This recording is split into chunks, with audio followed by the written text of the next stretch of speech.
Shake, Rattle, and Troll, a show for the serious fishermen, as well as the novice looking for tips from the pros. Shake, Rattle, and Troll is brought to you by Bill Luke Dodge Chrysler Jeep. Now, here's your host, saltwater fisherman and tournament pro, Don McDowell. All righty then. Hey, I'm Don McDowell. Welcome to Shake, Rattle, and Troll this morning. Hope everybody's having a good day in-house with us.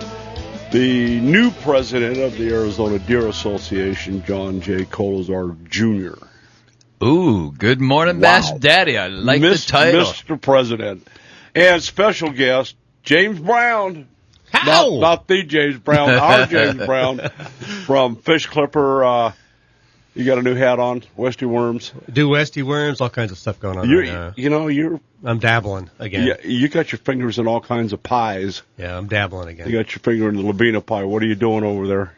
I'm working with Jennifer and trying to get these Westies back on the market. They've been great around. worm, man. Yeah, they've been around a while, and I've getting in people's hands. They're catching fish with them now. People are starting to talk about it. There's a little buzz going on. I've been at Bass Pro, talking to them during this monthly seminars, handing out stuff, and slowly but gradually we're getting back in the market. Have you engaged the Sam Schattenberg? No. Probably the best pressure bite worm fisherman on the planet. Really? If he's still alive. I know last time I talked to him, he died 6 times from West Nile virus. No, I'm serious. Absolutely. He's great to fish with in the summertime. If there's a mosquito on the lake, it's going to bite Sam. Oh. I don't worry about, bug repellent. Come on, Sam, let's go. Yeah. You're good. Absolutely wonderful. Safe. No, I haven't had the pleasure. You need to talk to him. All right. Seriously. He is absolutely a master. Me, on the other hand, if there's a bush down there with a pressure bite, I'm going to catch it 2 times. So what's the deal? Have you redesigned it? You coming out with new colors? No. What are you doing? I've changed up some the jig heads a little bit. I've tried some different colors, tried different sizes. I did bring some new colors that I haven't been around for a while, like crawdad. I think they pronounce that Catpula, C-A-T-P-U-L-A. It's kind of a cool color. And then you've probably seen this older one. Say that again. Capula Cappuccino. Capula. Oh, I thought he was talking like the Lapur. I'm not how you. Sniper rounds. I'm not sure how you exactly pronounce it, but I think that's how you say it. But then there's a 4-inch purple with white dots. Nice. I kind of bring it back. So yeah. I try to bring back some of the smaller 4 inches. Of course the standard black with yellow stripes that everyone catches fish on. Oh yeah. The purple with red tail is pretty hot right now. The black chartreuse tail is real hot right now. So boys on it. Mm-hmm. So when I first met him, I'm not sure he knew which rod had the hook on it. No, I wasn't that raw. Yeah, he had this little Snoopy go-get-him rod, and next thing I know, he's over slamming. That was my daughter. Slamming. He stole his daughter's rod. Okay. Yeah, he was stealing it. That's all. He was borrowing it. Yes. Yeah. It was testing. He's turned out to be quite the angler. Oh, the polka dots. Okay. Yeah. I'm familiar with the hand pour process. How do you get the polka dots on the worm? That's a trade secret. I don't know either. Really? I really don't know. These are Cote Superfloat worms, and they're not going to be around much longer. They're getting hard to find. I found a distributor through Jennifer that helped me out, and I bought a whole bunch of them, but they're disappearing pretty quick. So I got a plan B, which is called the Robo Westy. Robo Westy. Yes. And this is a new term for your vocabulary. This is something that Robo Westy. Jennifer and I sat down in a meeting one day, and we were talking, and I said, well, I'd like to come up with something a little different to keep this brand name going. So we threw around some names, and we thought, well, Robo Worm, because they're like one of the best worms around. Everybody catches things on Robo. That Clifford Perch gave you a seminar on that. Oh, Don. Oh, I'm so sorry. Take a look at that guy. Ooh.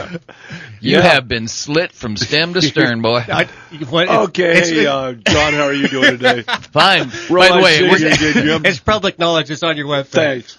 Yeah, Robo worms. Don't leave home without them. But what's in your backpack? To get off of that topic, so we're working with Robo Westy, our Robo Worm, to use their product and use the Westy ties on their product to create a Gamakatsu weedless double pre-rigged Robo Westy. Wow. So I'm coming out with 3 colors right now. It's brand new. You're really probably the first 5 people to even see it. This is the only color you need right here. Oxblood? Oxblood. Red Flake. Light red flake. Yep. Wow. I got Aaron's Magic Red Flake, and I also have Morning Dawn. So Morning Dawn. That's what we have here. Will you stop it? Hunting season's coming. Yeah, that's right. We're getting a divorce. I'm out of here. I'm filing for separation as of Friday. It's not going to be a Deer Drive. It'd be like Deer John. Yeah. So, yeah, that's what I got. Are you familiar with Witch's Tea? Witch's Tea. Witch's Tea. You drink it, right? My ex-wife served that. Seems to be a popular recipe. Witch's Tea. Witch's Tea. It's a color. I haven't. It sounds like a drink, though. Could be. It probably is. Yeah. It's a specific color. From what kind of? It's an old color from Magic. Really? Yeah, and they've since gone by the wayside. It's we'll one talk of those, about that. Yeah, it's one of those old school things. Yeah, It's cool. It was a very, very productive Reaper color, and Reapers are one of those things that they blew up, and they were the bait to use, and then they just like evaporated. A little fat for a while, and then it disappeared. Yeah. Well, they're a mainstay up on Pleasant. Oh, really? Yeah. Oh, absolutely. Oh, we'll have to talk. Yeah, Interesting. we'll discover some of that. Cool. Yeah, But yeah, that's what I got going. That's the newest thing with me. You can get on our website and check it out. They're not really for sale yet. It's more of a promotional thing right now. I'm getting in some people's hands to try out. Like the Open coming up, I got some people who are going to try it out up there. Speaking of that, we're going to be talking to Andy McDowell about the cool. 8 o'clock hour. Well, he's good. up pre-fishing on Lake Mead. Yep, that's what I heard. Like he's going to tell you the truth, but we can just find out what's going on. We'll hear a tale. Yeah. Tails of whales that got away. Yeah. Good stuff. Yep. What do you think about those, JK? This reminds, how fawns have spots? This worm reminds me of that. It's got little white spots. It's like it's a baby worm. It's a newborn worm. You can't wait to shoot it, huh? Damn right. Wow. Blood in the air. So what's up with the fish clipper? Fish clipper, we're still trucking along with that. It's interesting you bring that up, but I've got a couple new colors that I'm working on. But really, right now, my push right now is tackle. I've learned in the last few years, fishing accessories are one thing. People want to fish tackle. They want new things. They want to get their hands on worms and stuff. So that's kind of my mainstay right now is trying to get this going. Fish clipper still is a great product. Absolutely. I'm still selling a whole bunch of them. I've kind of taken a step back from the international market. I dabbled with that for a good year and a half, and it's just too much for me. I'm too little of a guy to do overseas stuff. Really? No, you're not. Yeah, there's too much red tape and customs and things disappearing. And Mr. Brown, if you ever need anybody to help you, I have many contacts in that foreign country. Seriously. Yeah, you just made some contacts in what was it, Denmark? Oh, we'll go there. That's a long later story. But yes, if you need help in China, seriously, talk to me. Yeah, it was just, I was doing international advertising, and I've got people all over the world wanting my product, but it became very difficult for me to get product to people. Get it in and out of customs, that kind of thing? Yes. That is a whole different world, Don. That is the game. Yep. And I don't want to play it anymore. So Jan does that to Japan. I know Luke and Sully does quite a bit, or was doing quite a bit overseas with the Skippy fish. Right. It's I haven't ruled it out, but it's just not something that's my back pocket. A lot of these markets are a knack. You need to have the knack or learn the knack. Yeah. You got to know somebody too. I know somebody. Yeah. I knew somebody. Yeah. Know somebody. Now you know somebody. Now I know somebody. Who knows somebody? Oddly enough, Mexico's coming up to be quite a plastic producer. For fishing industry? Yeah, fishing stuff, yeah. Yeah. Really I don't know if I do that, but...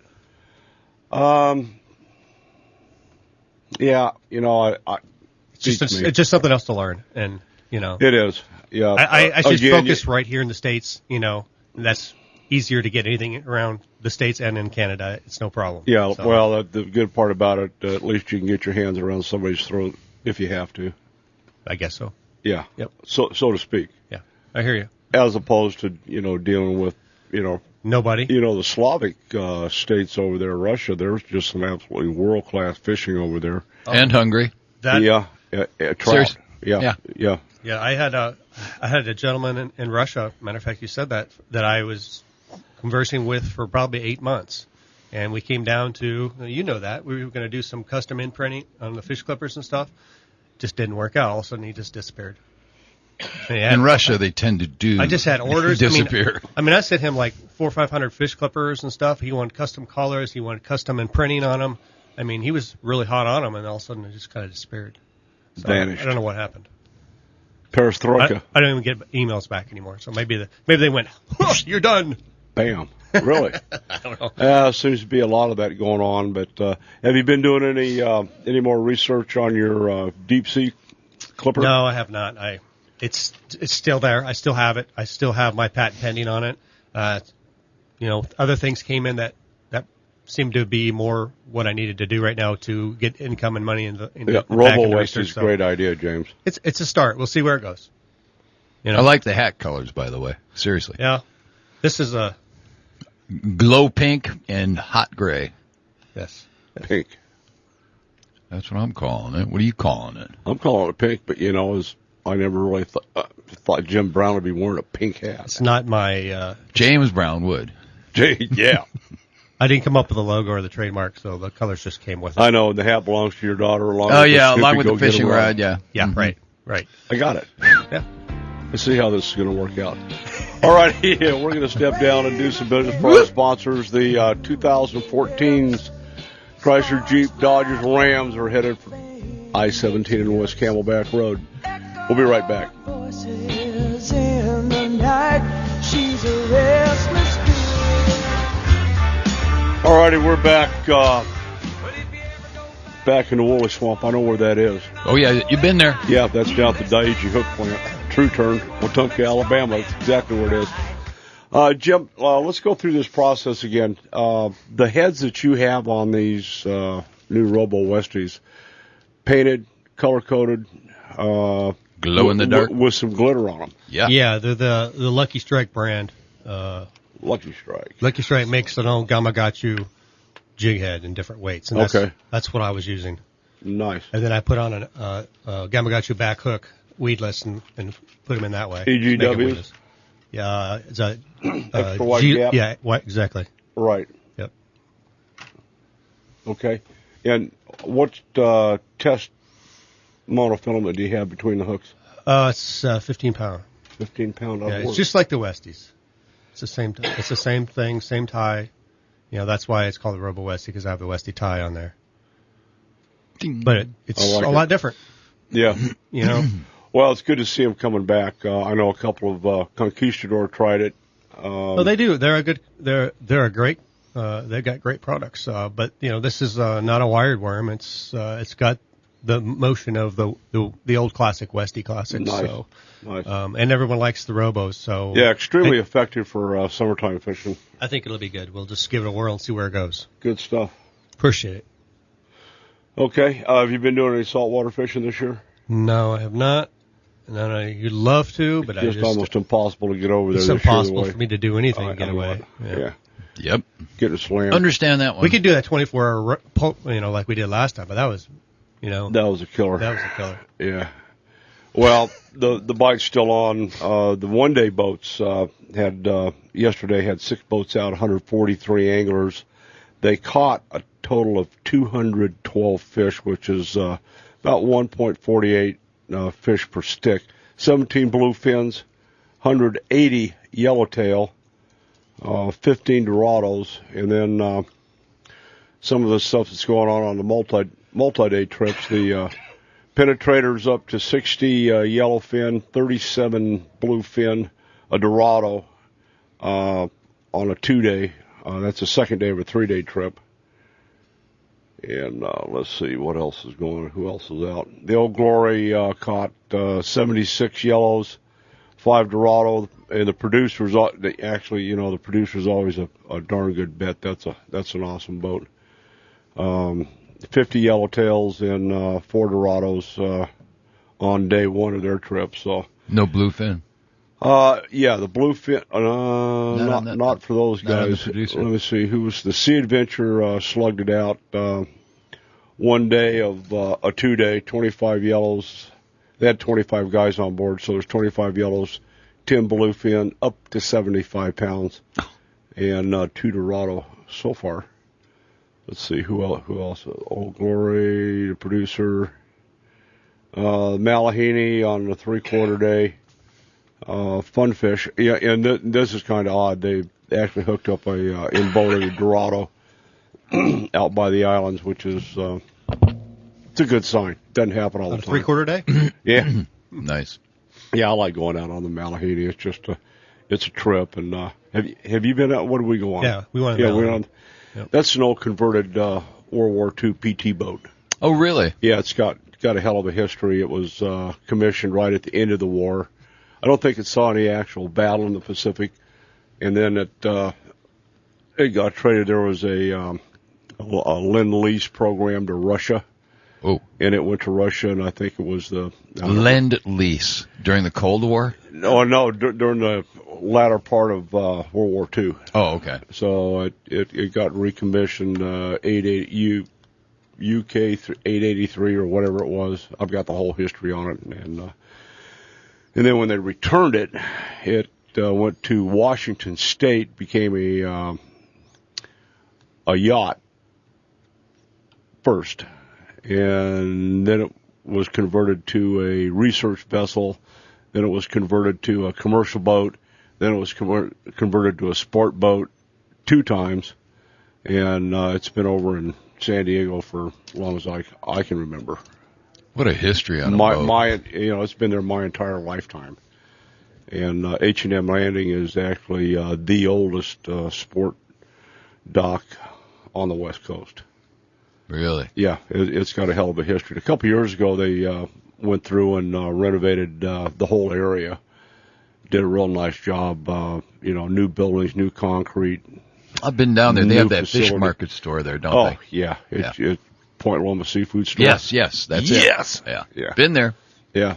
If I'm just driving by, I go there. They have a grilled sourdough crab and cheese sandwich. I remember distinctly that the food was absolutely wonderful. It's fresh. Absolutely fresh. Yeah. Yeah, you can watch it being unloaded and going in the cold box.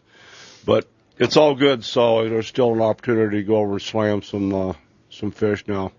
And talking with Mike Day, he's got the Pacific Quest chartered for the first week in September. I don't know what the dates are, but I raised my hand and said, okay. Of course you did. Yeah, well, we took... You know where I'm going to be. I'm going to be glassing my butt off. Yeah, we're going to be using glasses, too. You know what? Cheers, old boy. That's okay. My bull tag starts on Friday the 13th. You know what? I'm telling you. Pot in a pan. Spoon in a pan. Spoon in a pan. Yeah. Mm-hmm. I'm going to be out there helping you out, brother. Mm-hmm. Nice. Do you hunt at all? No, I don't think I want to. Oh, yes, you do. Yeah. You guys are We are identical, just that we choose water versus land. That's the only difference. It's the same thing. I grew up with guns. I just, and my grandfather passed away. I just have not gotten back into it. I know. Come along with me, my friend. I know you will show me the way. This guy right here is just a hunting idiot. I'm serious. Oh, okay, thank you. Just an idiot on occasions. Yes, I know that. Yeah, you said that out loud. Mac Barber over here cuts his own hair. Yeah, it's real easy to do. You just take the hedge trimmers and start moving back and forth till there's nothing left. What's new on the wolf front?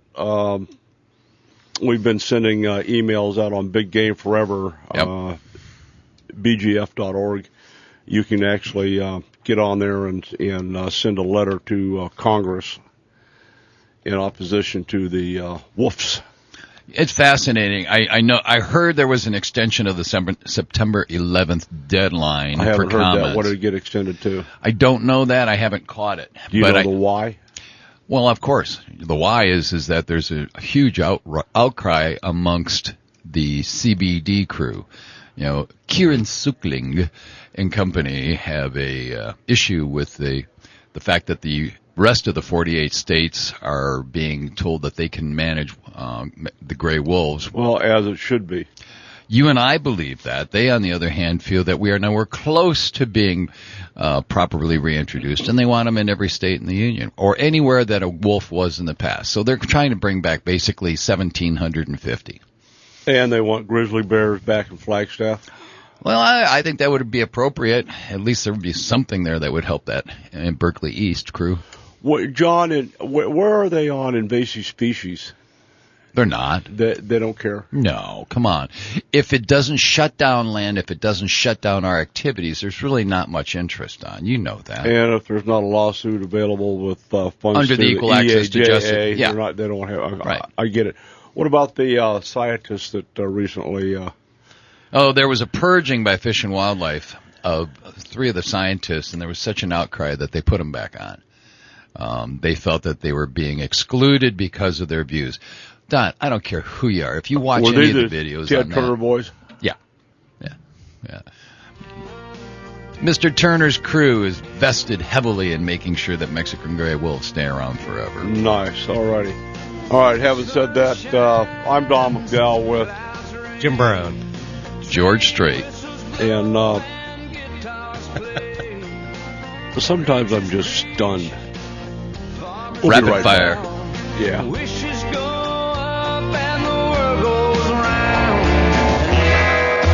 All righty, we're back. I want to talk a little bit about what happened over in court this past week with Dean Cruiser Steve Cherninsky.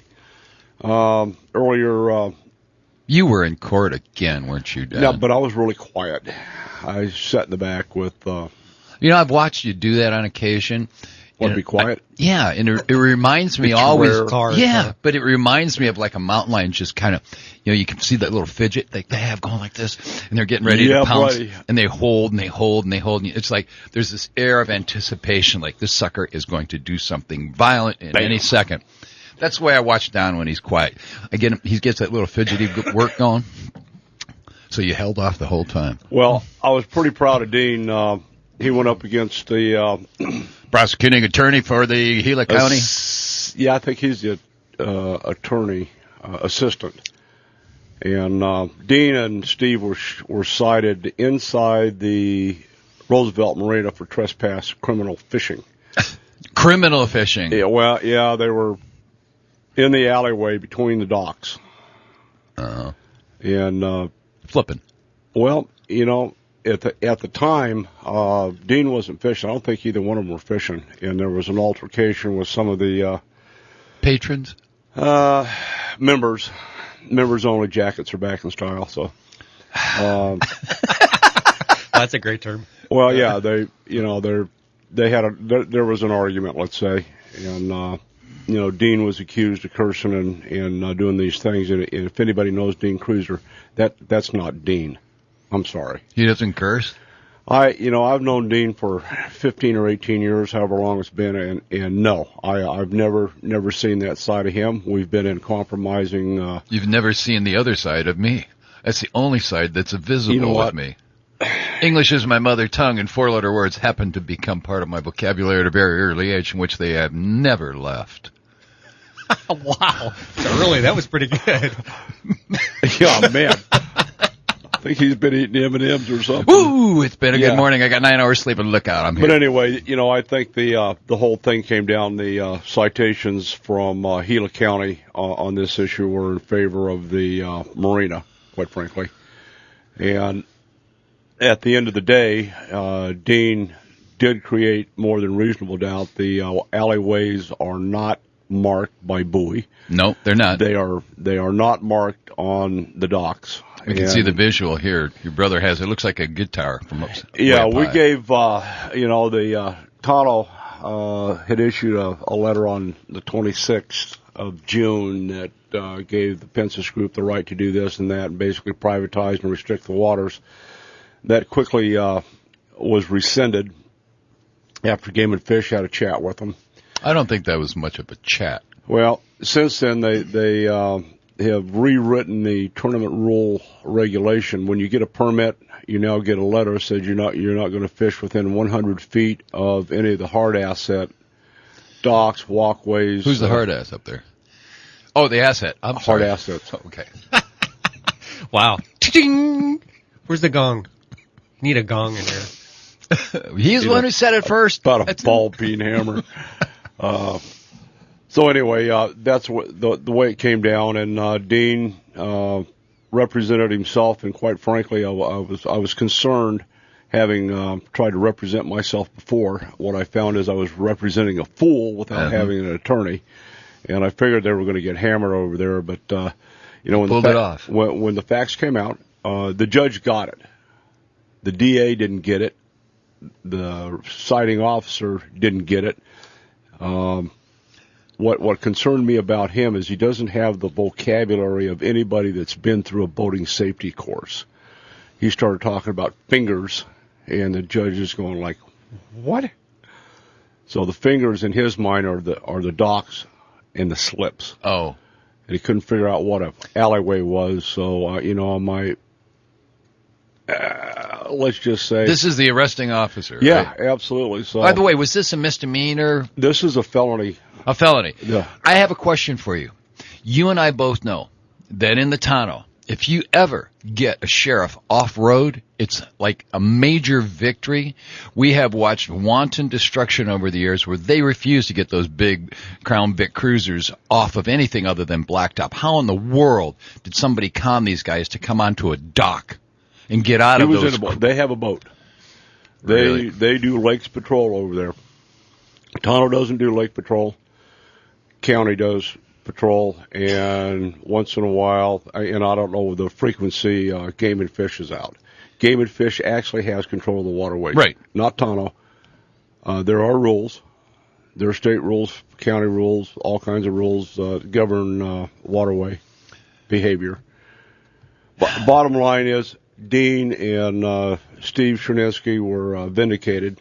Good. There was reasonable doubt. Charges were dismissed. And I think it's in my mind, set a good precedence because there's been quite a number of citations issued. Buddy Randall up in Payson got one, from what I understand. I haven't talked to Buddy about it. I understand he got cited for the same thing, paid the ticket, rolled over, and went away. So if that's the case, my question is, if you have received the same citation, paid the fine, do you go back and get a refund? Exactly. Do you? I don't think so. I don't know. I don't know how that works. I don't know that Gila County's like Walmart. Unfortunately, they're going to take a look at the facts, and I know once you've made that decision to plead, no matter what happens after the fact, you're screwed. Bam, bam. Yeah. Well, the precedent's set, so I don't think this thing's over by a long shot. No. There is going to be a plea to the tournament directors, guys that are having organized tournament play over there, to respect. And this is what happens. I'll finish that statement. Anglers need to respect those slips. If there's boats in them, I agree. Absolutely. And I don't have a problem with that. There's been some issues up at Bartlett Lake by a couple of anglers continually trying to flip and pitch in a slip with a boat in it. I don't care who you are. You're not that good a shot all the time. You're going to be bouncing a jig off somebody's boat. If it were my boat, I'd be pissed. Well, I think I bounced a robo-worm off your boat over at couple times, at the Princess. Yeah. Yeah. But your boat encompassed 3/4 of the pond. Thank you. It looked like a yacht out there. A major yacht. You better watch it. I'm sorry, Dot. I had. He actually revved the engine out JK there. is a dignified, well-spoken individual up until today. Wow. Have you been to bed at all since yesterday afternoon? 9 hours last night. Okay. That's the reason. I've even lost my train of thought. I think I had But, two. as anglers, we need to exercise good sportsmanship and, responsible behavior. And quite frankly, I don't think going in and flipping a slip with somebody else's boat in it's the thing to do. Now, if you do, trust me, the Roosevelt Marine is going to be filing charges. Then, here comes the sheriff. Then he's within his jurisdiction to arrest you for criminal trespass fishing. Yeah, it's a deal. I mean, it's a federal. Why don't you get the Gila County Sheriff's Office to do AIS patrol out at Bartlett? they're not engaging on anything. Quite frankly, we've got AIS issues all the way down Roosevelt, Apache, Canyon, Swirl, Bartlett. We just got a report last week, gizzard shatter in the Lake Pleasant. That's so rough. Unofficially, and you got Bobby Wright and the Arizona Catfish Conservation Association that, you know, they go out and catch their own bait, throwing the gill nets. So hopefully, you know, in the next little while we can catch one. We're going to make a run out today and, you know, throw a cast net and see if we can gather up a gizzard shad. You can actually cast for him? Net? Yeah. You're going to net yeah, them. that's the way the one, the report that I got was from Brother Mark Townsend, and said, oh, yeah, why don't you keep it? He goes, for what? Evidence. Yeah. Well, he didn't know that they didn't know, and I didn't know they didn't know either, so we need to catch one, timestamp it, and I like your idea, mail it to... that would be awesome. No, can't troll to have a fit. I'd like to see it come in with a date stamp on it. I don't think that's passed the smell test, so to speak. Poly wrap. Yeah. Bubble wrap. You know, if that's the case, you know, I mean, the conservation is quite frankly, it's a lot of work, but, you know, I can't think of a good win that we've had on anything. I mean, every time we take a step forward, we got something else someplace else. Biting at our heels every time. And here recently, the Lake Havasu Marine Association, they've got some grants, but it's for more education. They got a grant for putting in 2 decontamination station, but no grant for enforcement. So now we have Don't Move a Muscle, and where they came up with their little slogan, Sticker a Muscle, is beyond me. Sticker a muscle? Sticker a muscle. I don't get it. That don't even make sense. No. Yeah. What? Where am I? Well, I'm missing something. You know, here. the whole AIS thing is in Arizona just absolutely is beyond me.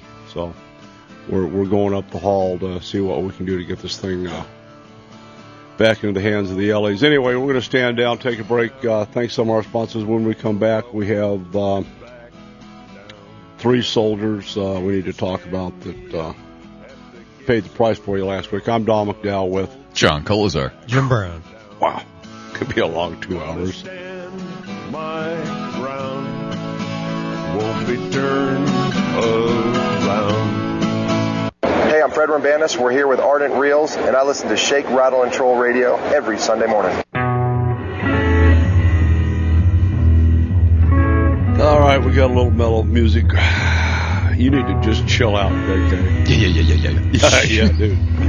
I'm telling you. I thought James was fast when he took off this morning, but I guess I'm a little This bit guy's hyper always powered up. I had 2 hours of sleep last night. I had a birthday party. My daughter is turning 9 in a couple of weeks, and we had a party up here at the South Mountain at the water park yesterday with about 16 people. Mm-hmm. Lovely. Nice. Still haven't finished off where the 2 hours came from. I know you didn't keep your little girl up that late. No, the kids were up till about 1 o'clock. My daughter got sick about 3:30, and then we're pretty much up all night. And here I am this morning. Welcome to fatherhood. Exactly. You're a good man, Jim Brown. When's the Robo Westie going to hit the shelves? Well, I got them in some people's hands at the Open coming up September 9th. Okay. I'm just trying to get a little bit more feedback from people, but... Take a breath. Define people. Wow. Okay. Patience. Who Brown has son. the Robo Westies? No one. You just said somebody had them up at the... Well, I can't say who's got them. Why? Because I'm not going to tell. Besides Andy Manal, who else? It's a secret. If he told you, then you'd know and he'd have to kill you. Yeah, we're back to that again. Yep. Not only that, all the listening audience would be in big trouble. Yeah. Okay. I was going to keep it on the down low. So okay. That's what I'm doing. However, the week after the Open, you'll know. Yeah. All right. That's a good test. I think so. Okay. All right. So how many guys have them up there? Can you divulge that? Bigger than about Brad 3 or Besky. 4. 3 or 4? Yeah. Okay. I've already had guys test it out. I know it works. I know catches fish. You know, it's been how long were they on the market? 20 years? The Robos? No, the Westies. Since, I think, mid-70s when it was invented. That's 40 last I checked. Yeah, 40 so, years. you know. But, you're not reinventing the wheel. No, you're just making it better. But a lot of people see, now that I got into it the last few months, I found out a lot of stories over the years, why it disappeared, what changed. A lot of people don't like the colors. They think they're old school. And I'm like, well, old school's fine. Because I got them all the nice, Robo's got like gazillion spectrums of colors. What do you mean they don't like the colors? A lot of people say they're old school, they don't like them, you know. How many primary colors are there? 12? Oh, don't go there. Okay. There's 4 it's that make the world. CMYK, cyan, magenta, yellow, and black. But you also got to realize that these Westies is a southwestern bait. It was never really marketed or really taken much back east. I mean, I'm doing right now. I'm doing a social media thing through Fishhound. Okay, I sent them. Fishhound. Fishhound is a social media network where people you can pay X amount of dollars and try products out, do a review. They write it, they post it on their website. Really? And then you can look at someone's review, whether they liked it, didn't like it. They give you 5 stars or whatever. Right. So I'm doing that program with them, and I've got nothing but praises on it. And walleye. Walleye? Walleye, back east. People are saying I know what they are. It's a great walleye. And I did a 4-inch purple and a 6-inch red. Only 2 colors I did in this program campaign. And people were loving them. And that's what I wanted. I wanted to get the word out that, it's not just a southwestern thing. I'm trying to market across the United States so other people can say, hey, this is something new. Multi-species bait. It is. It really is. Yeah. So I'm just trying to do my groundwork, trying to expose it as much as I can, And since I have the worms and I have the technique and I have the secret tool to make them, and I'm going forward. You have a secret tool? It's a secret tool. There's only 2 or 3 in the world. What does it look like? That's a secret. Here we go again.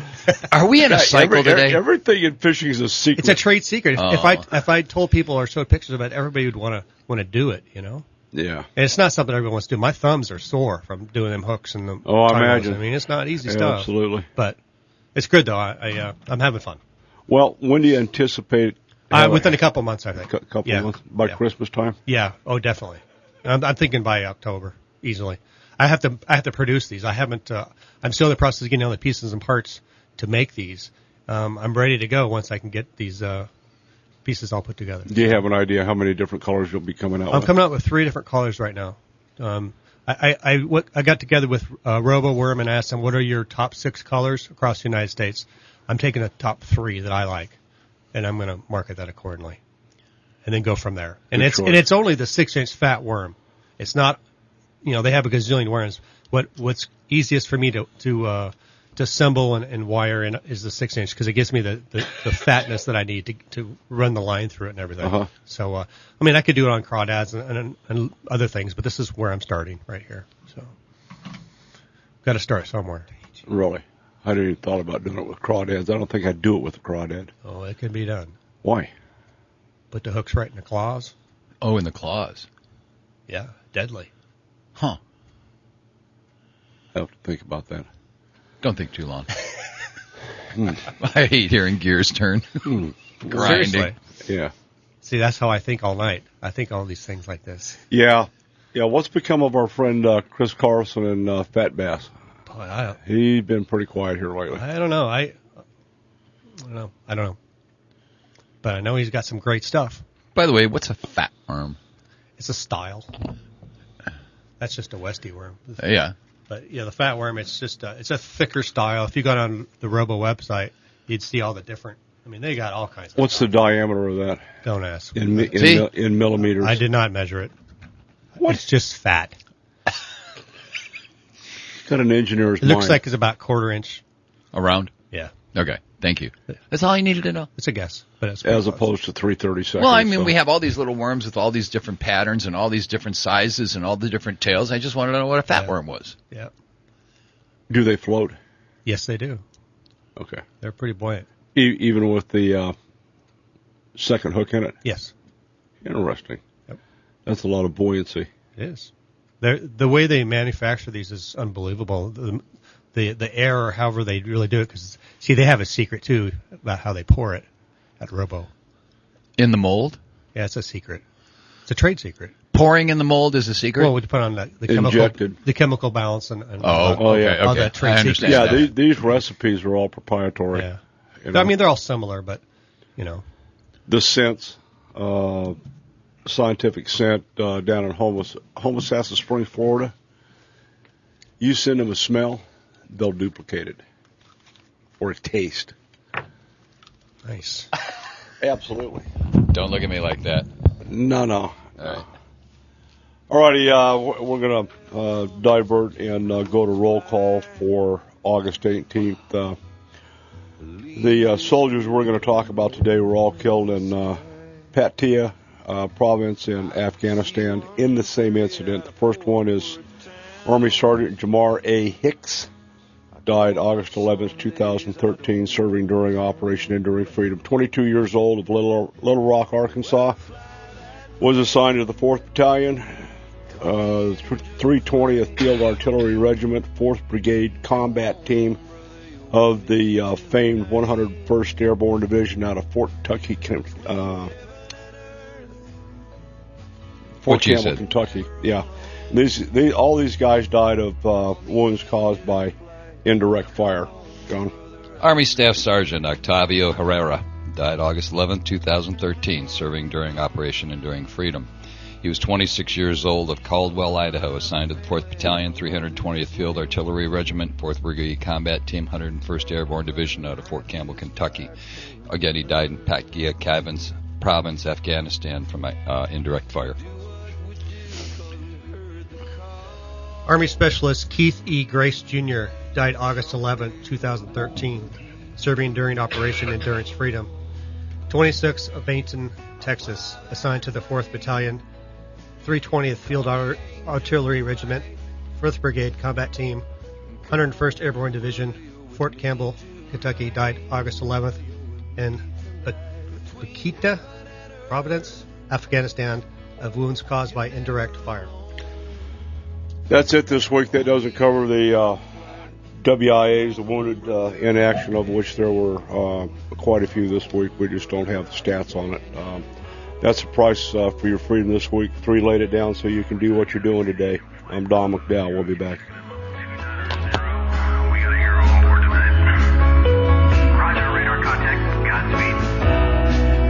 Well, the carpet's quiet and the stars are dancing.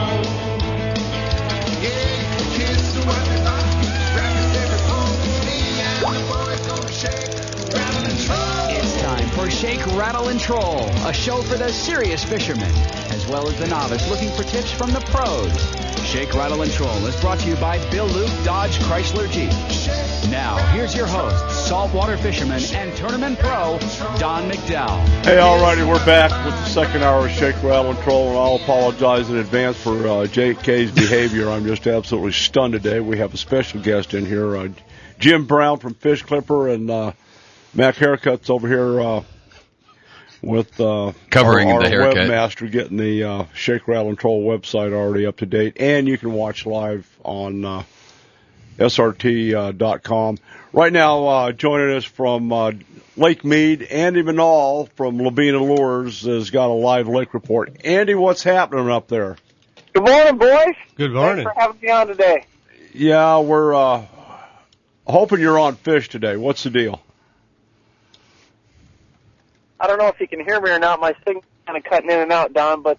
No, you're good. You're good. Oh, Just okay. keep going, Andy. We got your 5x5 down here. Over. We're up in the Overton, and the fishing is a little bit slower this morning than it was yesterday morning. The topwater bite's pretty good right now. And, of course, you're using the Manal Special, right? Yeah, I'm going between that one, and I'm also throwing the Click of Shad. That did good. And then the gunfish, they want it moving fast. Really? Yep. What's your weather condition? You got a little bit of a front blowing in there today? Uh-oh. Yeah, we're losing Andy. He was right. Okay, anyway, Andy Manal up there, fast-moving topwater baits, not uncommon for this kind of time of the year anyway, at least. Yeah, Labina's got a whole bunch of brand new colors out.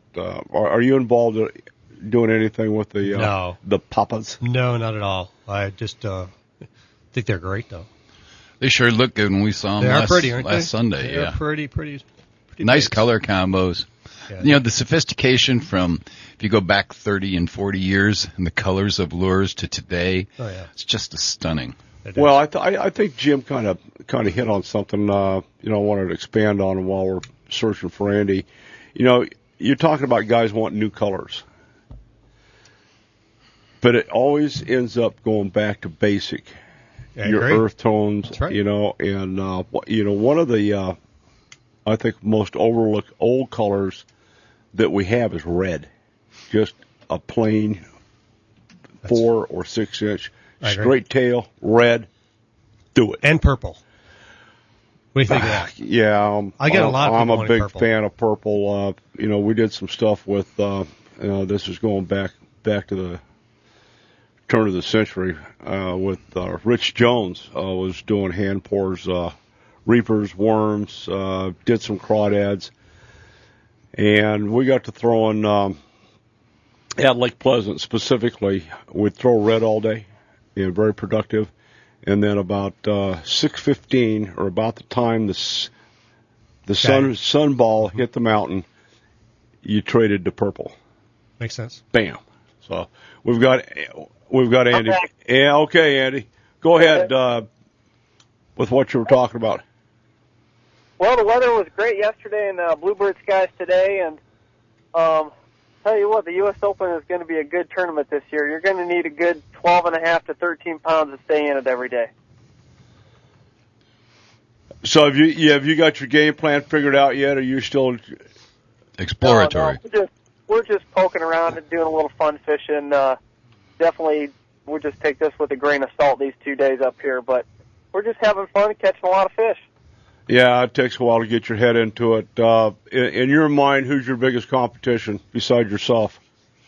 Probably just Mike Folkstad, the guy that I'm staying with. He's been fishing hard the last couple months, and he is definitely hungry. He doesn't like Aaron Martin's having the tie with him, both of them 3-time U.S. Open winners. So he wants to go for number 4.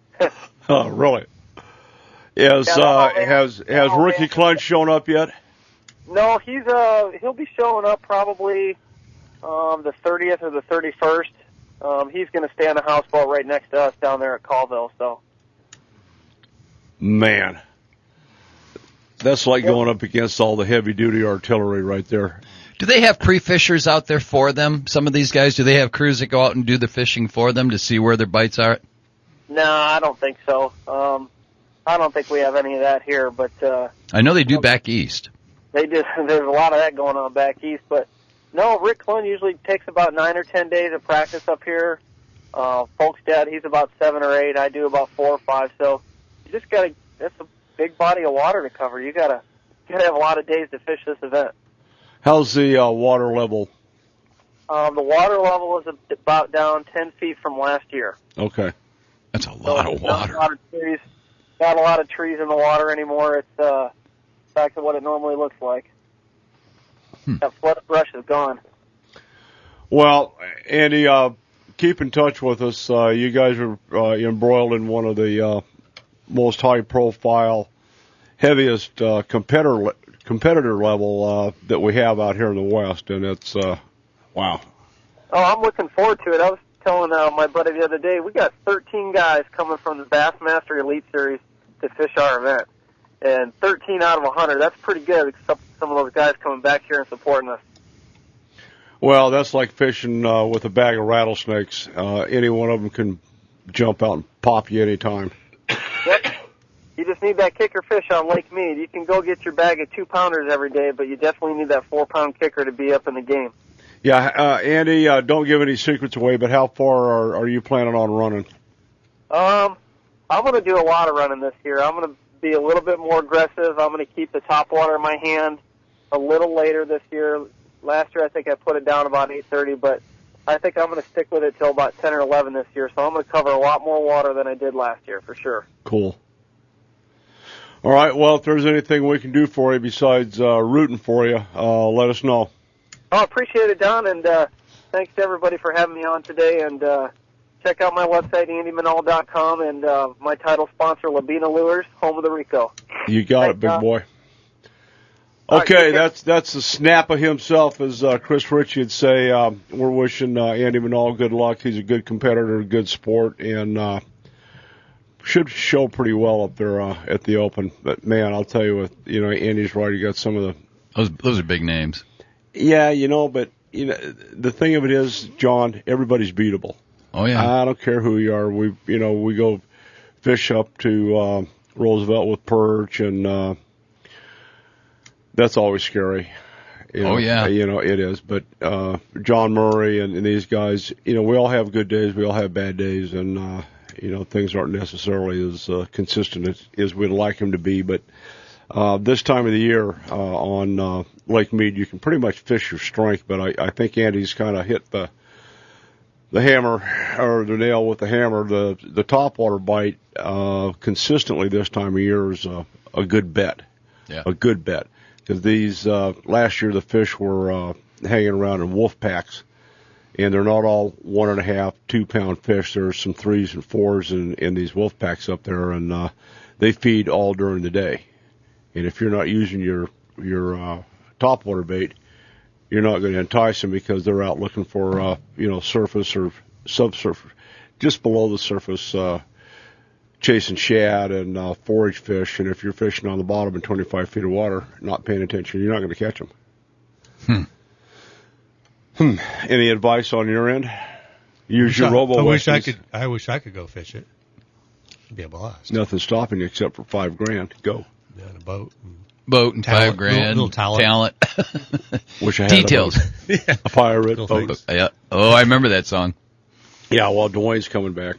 Oh God. Yeah. I didn't tell you though. Some of these Robo Westies are going to be handed out in the packets. Jennifer's allowed me to go in with her on some of her sponsorship packets that she's doing. So I'm throwing some of these in there so guys can try it out. So that's another way I'm doing low exposure. Interesting. Yeah. At the Open? Yes. After the tournament, the awards, put them in. Swag bags. Yeah, swag bags. Nice. Ooh, I like swag bags. Yeah, buddy. Are you planning on going up? I'm kicking it around. I don't know. What would be the optimum day for you to be there? The day before, probably. Day before? Yeah, I don't know. Call me. All right. Bass boat's ready. Only took 4 hours yesterday, but it's ready to go. Had to decontaminate the boat. Bad. Now we had to get the aquatic vegetation off the trailer from Scottsdale Princess and do my due diligence. And there was a lot of vegetation at the Princess. Asphalt, pulling weeds off the trailer. So anyway, we're going to stand down. When we come back, hopefully we'll talk to Ricky over at the tackle shop at H&M Landing. I'm Don McDowell. John Colazar. Jim Brown. That's questionable. Yeah. And we'll be back. Come on now, what you say? Deep inside. All righty, we're going to switch gears, go to downtown San Diego with Ricky over the tackle shop at H&M Landing. Hey, what's happening, big boy? Morning, Don. Yeah, fishing's still pretty good on the longer trips. It's slowed down a little bit. Those fish dropped back down a little bit with the little cold water push we've been having the last few days. But the guys on the day and a half, 2.5 days, while they're not getting quite as many fish, they're getting a lot of quality fish, a lot of 50 to 70 pound fish. I'm seeing that. How far down are they having to run, Rick? Anywhere from about 110 on south. Sometimes as far as 130. I know the guys on the long-range boats come back from the 3 and 4 day trips are having good fishing. They usually fishing them on the way down and fishing them on the way back, then going to the islands there, Cedros and Bonitas, and having good yellowtail fishing down there. Nice. And there's been most 3/4 day boats that were fishing that offshore stuff have come back to fish the islands now. This is kind of the first day for that, but there's been a few yellows around the islands. Not a lot. But the ones that have been there have been good quality fish too. And I'm seeing on the Malahini they whacked Dorado at the islands. That's kind of unusual. Yeah, actually, those guys went offshore that day, and that's one of the things that's been kind of frustrating for these guys. So they've been hitting these kelps, and there's been tons of bait and tons of Dorado all around them, and it's like, they're not eating. They're almost to the point where they can name them. Really? Well, they gave names to them. They see them so often just sitting there swimming around. But that hurts. They'll turn on. Oh yeah, it's frustrating.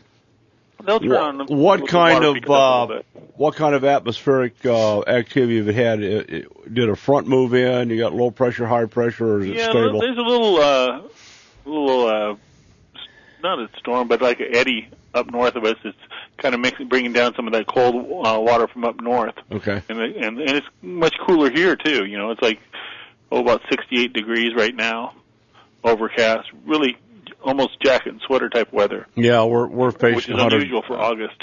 We're facing 109 today. Jeez. Again. It's dropping off, though. Today's cooled off 2 degrees from 2 days ago, so we're awesome. Bring out the warm weather gear. Yeah, exactly. Cool. You guys probably need sweaters too, then. Thank you. But there's still good fishing to be had. The local stuff's been a little slow. The water rolled over. Water up down to about 63 degrees, which is really unusual for this time of year. It is, yeah. But that darn global warming again. And but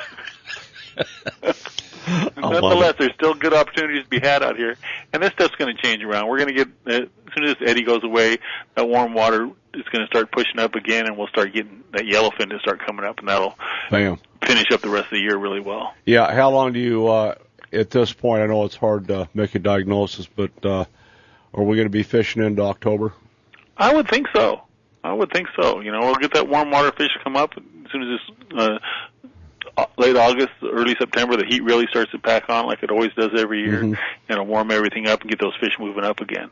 And I think that'll be good fishing for the rest of the fall. You know, there's been quite a few Dorado boated last couple of days. Any size to these guys?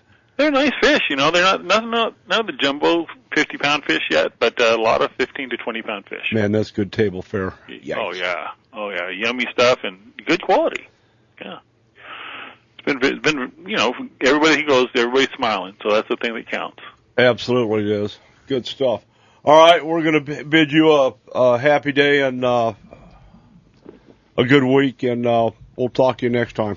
Sounds great. Anybody wants to go fishing, give us a call at H&M Landing at 619-222-1144, or check our website out at hmlanding.com. We'd love to have you. Thanks, Don. Have well said. All right, you take care of yourself. Rick over at H&M Landing, hmlanding.com. Book a trip. Good stuff. Wow. I keep dreaming about being on a boat, doing that kind of fishing. Wish I had a boat. Watch that on TV and it makes you want to go. Oh, yeah. Well, it's the way business has been for everybody. It's been busy. You've been busy. You think? Yeah, man. Yeah. I'm telling you, just been screaming. So, yeah. Anyway, Dave's got something on the Pacific Quest, and I think Pacific Quest is not out of H&M. I think they're out of Fisherman's next door. But okay, I have a question. It's all good. And this has struck me now the last 3 times that we've talked about where they're going.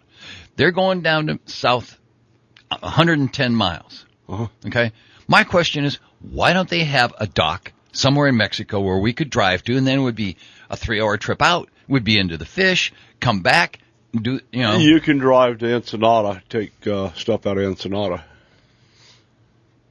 Okay. It doesn't save that much time. It really doesn't? No, not really. Huh. No, because these guys will start fishing once they get to the islands. Fish the flats and the double 220. So they kind of just coast fish as they're going down south further. See, there's fish moving around.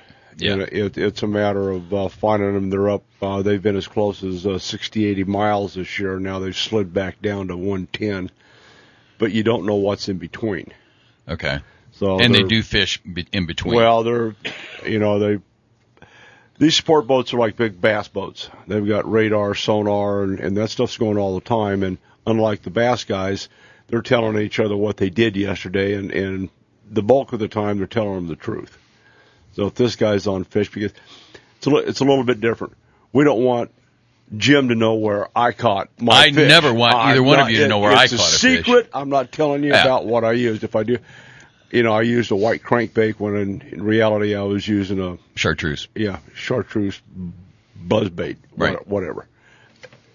It doesn't make any sense. You were drop shotting instead. You told him you were buzzbaiting. Which is all fine and dandy. It's part of the head game, part of the whole deal, because the game's over that day. It's not going to be the same the next day, right. And Jim can't go catch my fish. I can't catch his fish, and some guys are lucky they catch any fish at all. But the sport boats, their livelihood depends on people catching fish. this boat, there may be 15 boats out of the same harbor. Right. And they need to catch fish. They need to have the customers come back. And they're not coming back. They don't have a good time and catch fish. Now, it's a communal effort then to find them. You can go out and not catch a fish and have a blast. Right. If you're on the right boat. And odds are you're going to go, you know what, I had a really great time. It's like our hunting trips. Yes. And you go out, especially archery, you go out, and if you get a shot, it's a bonus. Right. But you go out, you have a good hunt. Seeing them, knowing where they're at. Yeah. Yeah, it's fun going on the boat, throwing up for like 8 hours. It's always the chase. fun, too. Oh, yeah, that's always a lot of fun. You are becoming a damper on this conversation, Mr. Brown. It's the truth. Yeah, you're rubbing off, man. You didn't get sick last time. No, I didn't. I had the patch. I forgot all about that. And had you not had the patch? I don't know. It's been a few years since I. He has that worry look in his face, like I don't think I want to try. I don't ever want to have that problem again. I was waiting for the helicopter to come pick me off the boat. I was like, I'm done. I was green. I was done. I'll tell you what. I've had a number of kinds of sick. I'm sure you have. Seasick is. It's horrible. You're begging for death. It's horrible. It's awful. And as soon as you get past the break wall, that's so much better. Yeah, right.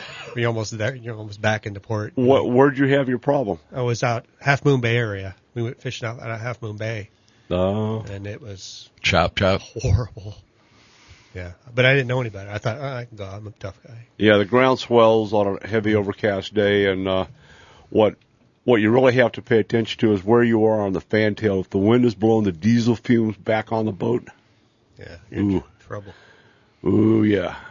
I'm already feeling green. About an hour of that, you'll have a pounding headache and not feeling so good because you just had bacon and eggs. And man, nothing worse to hurl than that stuff. Oh yeah, we call it. Okay, let's move this along. Thank you, Mel. Yeah, no, it's all good. It's just Jim's right. If you think you're going to have a problem, prepare. That's all. Yeah, go. I would stay away from the Dramamine. Yeah. Why? It has a tendency to upset your stomach. Anyway, before you get there, and Captain Buzzhead. Yeah, said, yeah, Captain sleepy. Buzzhead.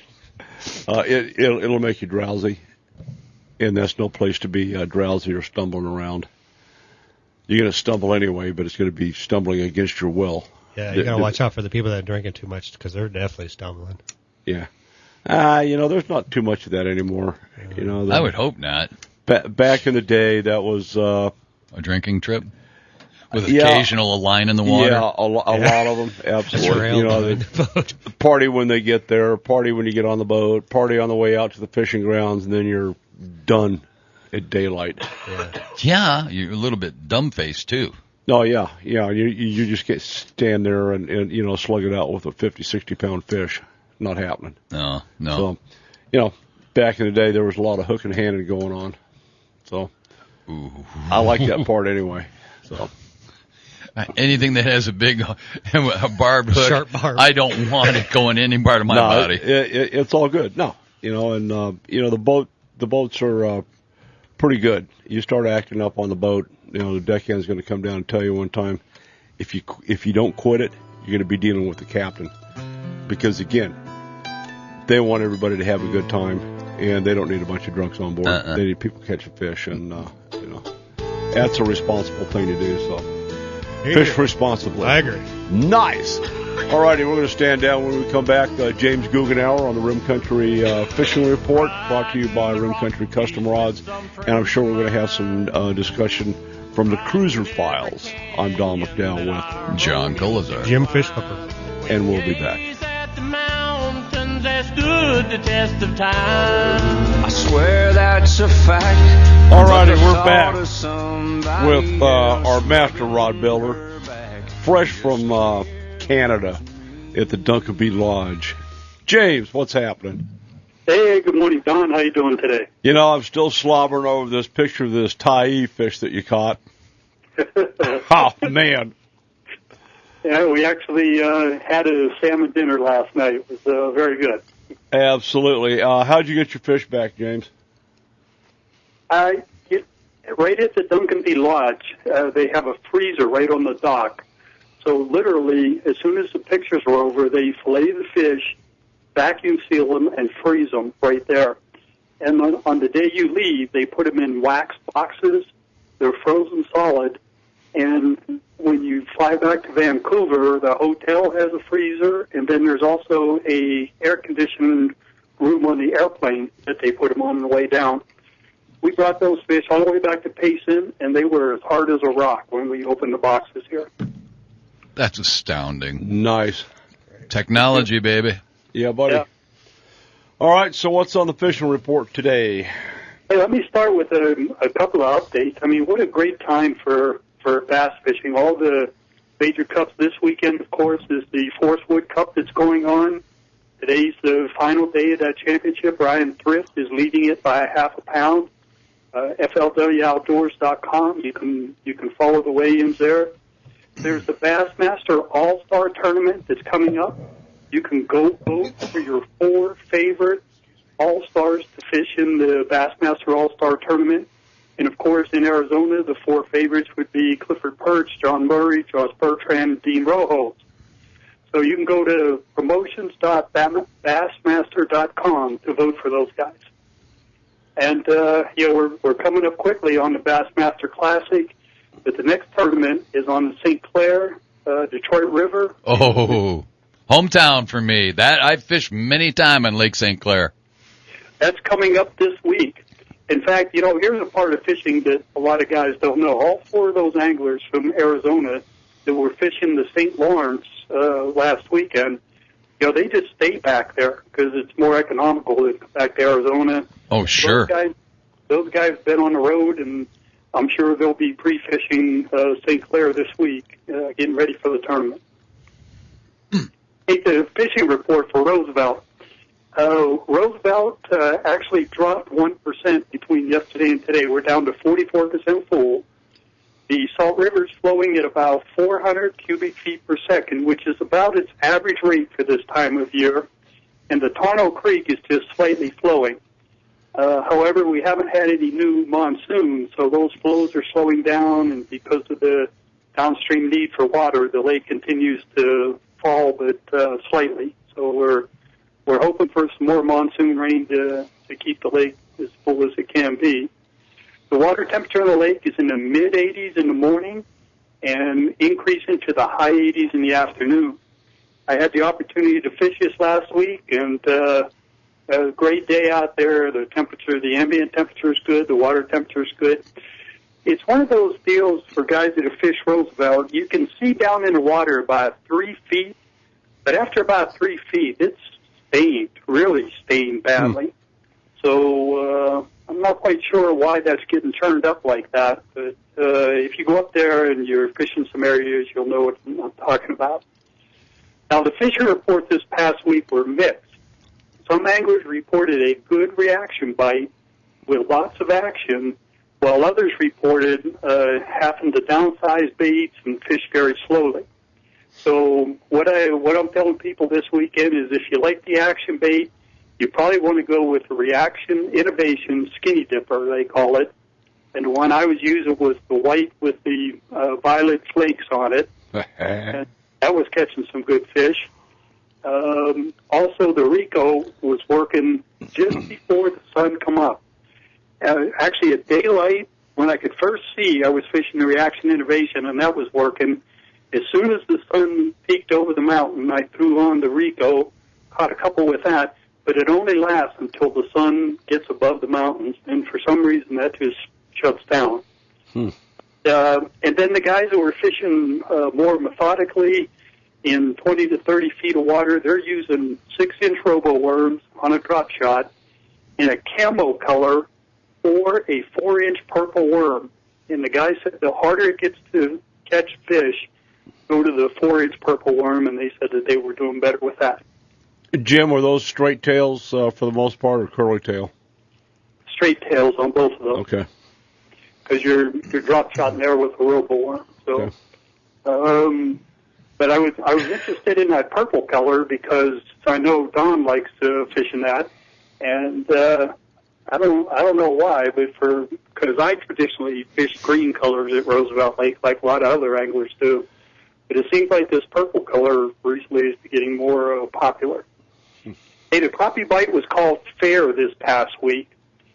There's still a much better nighttime bite, but guys are getting bit on a imitation minnow bait called a little fishy, and it looks like about a 1-inch size minnow or shad-looking fish, and right in the brush. The good news is I was talking with Kurt Rambo, and he's thinking that over the next month or maybe month and a half, crappie are going to start to school up a little bit more as they normally do in the fall, and we should get some better crappie fishing, and in Kurt's words, we won't have to work so hard to catch them. It's still kind of a struggle out there. Most guys that are reporting any numbers at all, and by any numbers, I mean like between 5 and 10, they're fishing at night. So, still have you had any comments on the catfishing activity? I didn't get any reports this week on catfish, Tom. Haven't talked to any of those guys. But I'll tell you what, I'll make sure to get that this week, and I'll have it for you next week. Well, the reason I ask, we've got the Arizona Catfish Conservation Association boys up pounding Lake Pleasant, and they're bringing some just absolutely monster size 50 to 75 pound flatheads out of there. Wow. Yeah. Yeah, I'll look into that. Cool. Yeah. What about anybody throwing lipless crankbaits, rattle traps? Yes. Yeah, glad you brought that up. You know, back to the reaction innovation bait for the bass fishermen there. Guys that were fishing on main lake points were throwing more like the reaction innovation paddle tail baits. The guys who were fishing on flats, right where it drops off the flat into the deeper part of the lake, they were running lipless crankbaits through there. And it's the shad-colored one with the black back and the silver body. And reported pretty good success right on the break-off. Every single time the fish was caught, it was where the structure broke down to the deeper depths. So they seem to be hanging right there on the flat. Were they burning those rattle traps? I'm sorry, say it again. Were they burning the rattle traps? Fast retrieve? Yes. Yep. And they were, get right on that break, cast parallel to the break, and just reel as fast as you can. Let that thing fall and just come across there as fast as you can get. Yeah. Yeah, that black back. Also, I like the chrome with the blue back. Mm-hmm. On those guys, I think the 3D eyes are pretty important also. Yep, that sure adds a lot to the bait. I agree with that. Yeah. All right, let's talk a little bit about the Dean Cruiser file. I know there's a post on AZBZ. You want to cover that? Yes, because once again, I think you did the right thing, Don. We're instrumental in at least supporting the position there. But there was a citation issued in the marina area, and we've had a lot of letters written and a lot of back and forth controversy between different agencies within the government over who has jurisdiction. And then with this case with Dean Cruiser that was cited for being in there, the court ruled that he was not trespassing. And in conjunction with that, or it seems kind of ironic that we get this clarification that for non-tournament fishing anglers, that the marina is open to fish. You're allowed to go in there and fish where you want. For tournament anglers, they're going to request that the tournament directors impose a 100-foot keep-out area so you don't have the tournament anglers in there. So they're going to be treating the public anglers differently than the tournament anglers in this case. And however, the tournament directors are going to be the ones responsible for implementing it.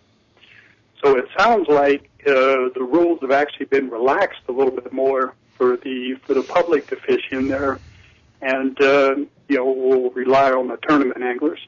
The one caveat to that is that if any damage is done to any boats or any people or any equipment that is around that dock, the person would be responsible for any damage that gets done. And I understand Gila County will be citing for that. Absolutely. That'll be kind of the new rule, that if there's damage done, that Gila County Sheriff's Office be contacted and they will be responding.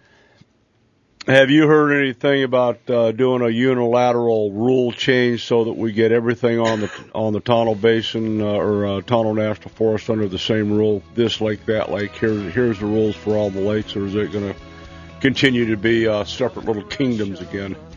Yeah, absolutely. That is the problem, that there's different rules on different lakes. So I know the Arizona Game and Fish Department is working to try to uniform the understanding at each marina down there. The problem is a lot of negotiation with different companies has to take place, and all have to agree to a... All right, James, I hate to cut you off, but we got to go to a break. We'll talk to you next week. Okay, thanks, Don. Have a good week.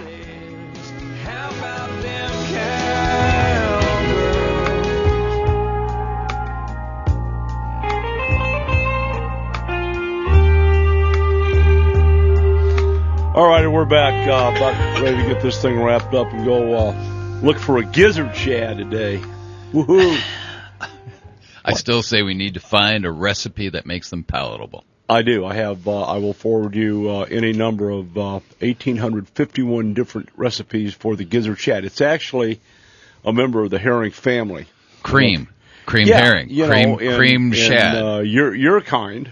My folk. Yeah, your folks. Yeah. Have some ways to fix the herring. Gypsies can do anything with herring. And chickens. And that's a given. That's our national livestock. Yeah, I was talking to Pat last week, and he had something on a prairie chicken. They put a GPS thing on a chicken, and that chicken did not travel that far. It was in a caravan of gypsies that took it all those places. Okay, I got it. Chickens, children, women are not safe around Colazar. But Amen. He did stay at Holiday Inn Express last night. All right, we'll get this wrapped up. One more shot. And by the way, if you want to see what Jim was talking about, Doug's already got the Robo Westies up on the ShakeRattleAndTroll.com website. You can check that out and see what he's talking about.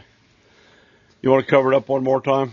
Well, if you love to fish the Robo, we're going to take it up a notch and try to do the Cadillac of the Robo Westie and make it weedless for folks to really enjoy it, and hopefully come out with a lot more colors down the road.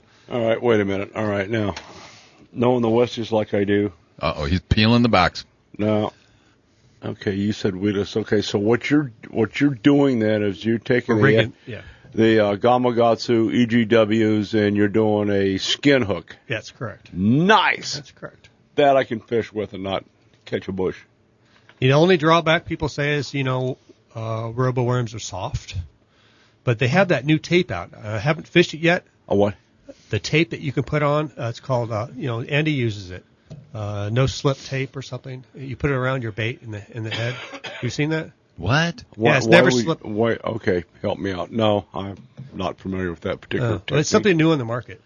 It's a tape that you actually tape around the head to the worm, and you get more use out of your worm without it ripping. I got it. Okay. I forget what it's called, but I was playing around with that a little bit. But they're just a soft worm. But if you like fishing robo worms, you're going to love this Robo Westie. I think you're going to catch more fish using a softer. I agree. Softer worm. You're going to go through more baits, but but that's part of the game. Do the math. That's part of catching fish, just like anything else. It's disposable bait. Exactly. So check it out, fishclubber.com. All right, so we'll have them up let me ask you this. Yes, sir. After I tear my Robo Westie worm up, what am I left with? The jig head, the Gamakatsu hook. You can do whatever you want. So with I can make myself your own. Another one. Never slip bait tape. That's it. Thank Never you. slip. And it was close. It's on the end of my tongue. For me, it's on the end of my monitor. It's really, it's actually pretty neat stuff. Little bald boy here next to me, he's monitor. Quick. He is quick. But it's check it out, fishclipper.com. Hopefully we'll get some reviews coming out real soon and try it out. Hopefully we can get it in some local tackle stores real soon. I got some people already lined up wanting to carry it. So you just got to produce it and manufacture it. So it'll be out soon. In 3 colors. What are your 3 colors? Can you share that with us? Is that a secret? No, it's going to be the Oxblood. It's going to be the Aaron's Magic. Of course, the red flake. And then the Morning Dawn. Morning Dawn. Yeah. Morning Dawn. Morning Dawn. Morning Dawn. Morning, guys. That's what I'm starting with. But thanks for having me on the show today. I appreciate talking about it. Appreciate it. The original fish clippers. The original fish clippers are there. They're still available everywhere? Yes, they are. Yep. And, real quickly, up at Roosevelt there, the tackle box, old Frank could be using some business up there. He's kind of slow, he's been telling me. So if you guys are out fishing up that way, stop in his shop. He's got lots of stuff. Oh, yeah. He's got Westy worms in there, and he's even got Westy rods in there. I gave him some Westy rods to see if he can sell some for All him. right. So. Now, what's a Westy rod? Come on. Well, Jennifer had the Westy, what were they called? It was just for the Westy rig. It was a special rod made just for fishing Westy classic worms. I have a few left over. Jennifer's been holding out. Yeah, well, she didn't seem to mention anything about this last Sunday, did she? They're kind of on the outs. They're disappearing. I think I have the last nine or so left. And they used to have a spin casting rod. Now they just have a casting rod. But have 8? Okay. But reduced by 1 dramatically. I put some in his shop just to see if he could, get any teasers. It's a nice rod. How old are these rods? I don't know. I have no idea. I know they've been around since we did the Bill Luke out there a couple of years when Carl was out there. And right. But so it's been a few years. Is he still involved? No. Well, he still fishes them and stuff. He's still catching fish on them. I've seen some good posts, some big bass he's got. I'd be interested in see what makes a pressure bite rod.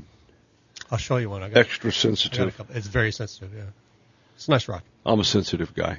So I'm John's sensitive. Very sensitive man. Yes. Are you sensitive? Oh, you know it. Have to be wearing a pink hat. Yes. Dude. I won't say what color pink that is either. But. All right, J.K., what have you got coming up? What's happening on the bullet side? Well, let's see. As of Monday night is the Arizona Elk Society's annual meeting, which I plan on attending. Tuesday is the monthly meeting for the Arizona Deer Association, in which you have been nominated to be a board member. Never bored at the ADA meetings. Friday is the opening of archery deer season up north, except for those units which require a tag to be drawn for. I don't have one of those either. And approximately 14 days from now, the melody of screaming bull elk will begin up in the mountains. Wow. And I will be there every week. Yeah. Game and Fish has got a Mormon Lake elk listening camp, let's say. Oh, those are so fun. I didn't know they were ever going to do that. I mean, for me, the best thing in the world is just to hear a bull screaming and try and get within 5 yards of a screaming bull. If the short hairs don't go up on the back of your neck, it means you're dead. Yeah. Oh, yeah. That's the only way to put it. Yeah. I can't believe anybody can get that close and not have it happen. And I've been within 50 yards many, many, many times when they're screaming, and to hear them drumming and to see them, basically urinating all over themselves and rolling and fighting and doing all those things. It's just so primal. It makes you feel alive. Heart pounding. Yeah. Thank you. Yeah. Cool. Especially if you have a bull tag, you will get the shakes immediately. Nah. You never look at you make one quick decision. You look at those antlers and you say yes or no. And after that, the rest is easy. You never look at them again. Yep. If it's a no, you can look at them and say, come back when you grow up, bad boy. Come back when you grow up. Yeah, is that camp at Mormon Lake a hog camp or just something that the department's doing? I have no idea as to who put it. I just know that they're starting finally to getting into the listening camps to hearing bull scream, and that's something they should have done with the public 20 years ago. Payson would have been a fabulous area to have done it 10 years ago until they whacked so many of them. They have another spotlighting opportunity for the black-footed ferret. Oh, hey. Checking on those little guys, seeing how they're doing. We're going to step away from that one. That is the pride and joy of one Sandy Bar in the Sierra Club. They just love going out with those little black-footed ferrets, counting them. It's a thrill. Well, we get all the updates, and anytime I see a spotlighting effort, I think that's a shooting opportunity. And you I'm and I both wrong. think of it as a shooting It's like opportunity. wrong. I know, yeah.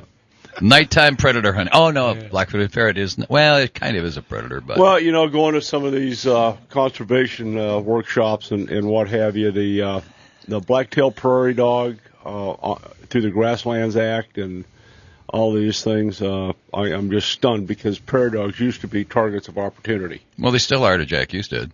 Yeah. Well, bless his heart, Hi, Jack. By the way, we still love you. I can't say that was an honest mistake. He voted the. No, he admitted he took him out hunting for him. Pow! Yeah, whacked it. All right. What did you ever do, by the way, with that stuffed prairie dog? It hadn't come yet, but it was $128. The credit card has been tapped. It's in transit someplace. You can send it to the former commission chair. Yeah, Jack I think Husted. I think that's one mount everybody should have. I mean, Absolutely. If you grew up shooting prairie dogs, have a nice little prairie dog standing there going, what? Yeah. Ching. Pow. All right, we're bad. All right, hey, thanks for listening. Check out fishclipper.com, and if you're his friend, you'll get a bag of secret Robo Westies. I'm glad to have you back. Thanks for having me. Best of luck on that. And JK, I guess we'll have to deal with you later. Absolutely. And my all therapy the, session starts at 11. 2014s are headed for Bill Chrysler, Jeep, Dodge, Ram. Check them out at I-17 West Camelback Road. I'm Don McDowell. John Colazar. Jim Brown. All righty. You guys have a great day. Kick your kids fishing, hug your bass boats. Hey, by the way, Slew Soldier, and if you catch a gizzard shad out at Pleasant. Give it to Don. Give me a call. I'll come get it. We're out of here.